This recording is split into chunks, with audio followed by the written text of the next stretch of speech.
Banjir bandang menerjang kawasan wisata alam Guci, Kabupaten Tegal, Jawa Tengah pada Sabtu 24 Januari. Assalamualaikum warahmatullahi wabarakatuh.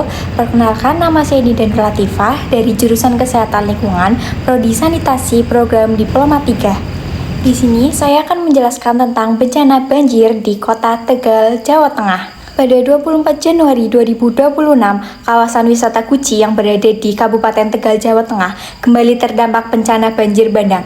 Peristiwa ini terjadi setelah hujan deras mengguyur wilayah lereng Gunung Slamet selama beberapa hari berturut-turut. Aliran air yang deras membawa lumpur pasir serta potongan kayu hingga merusak berbagai fasilitas wisata infrastruktur penting, termasuk jembatan penghubung dan sejumlah objek wisata. Banjir bandang disebabkan oleh curah hujan yang tinggi yang berlangsung dalam cukup waktu lama di hulu sungai. Meskipun hujan tidak secara ekstrim dalam satu waktu, akumulasi air menyebabkan peningkatan sungai secara signifikan hingga akhirnya meluap dan menyeret material ke bawah. Kondisi tersebut semakin diperparah oleh faktor lingkungan sekitar lereng Gunung Slamet, seperti berkurangnya tutupan hutan dan alih fungsi lahan yang mengakibatkan daya serap tanah menurun dan aliran permukiman meningkat.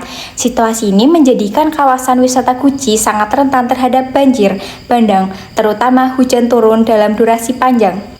Walaupun tidak terdapat korban, potensi dampak terhadap kesehatan masyarakat dan wisata tetap perlu diwaspadai. Berbagai risiko kesehatan muncul, antara lain paparan bahaya fisik seperti longsoran kecil, arus yang kuat, serta material berat yang terbawa banjir, dan gangguan psikologis berupa stres, trauma akibat rusaknya fasilitas wisata, terganggunya akses, serta kekhawatiran akan terulang bencana tersebut. Meningkatnya risiko penyakit menular, terutama di lingkungan yang lembab dengan gangguan air dan material organik yang terkontaminasi. Oleh karena itu, kesiapan layanan kesehatan dasar sangat diperlukan untuk mencegah kasus.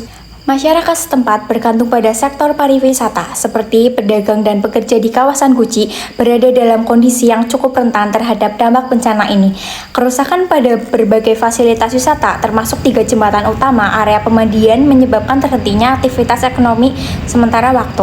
Selain kerugian ekonomi, terputusnya akses jalan juga menyulitkan mobilitas warga serta melibatkan penanggulangan darurat.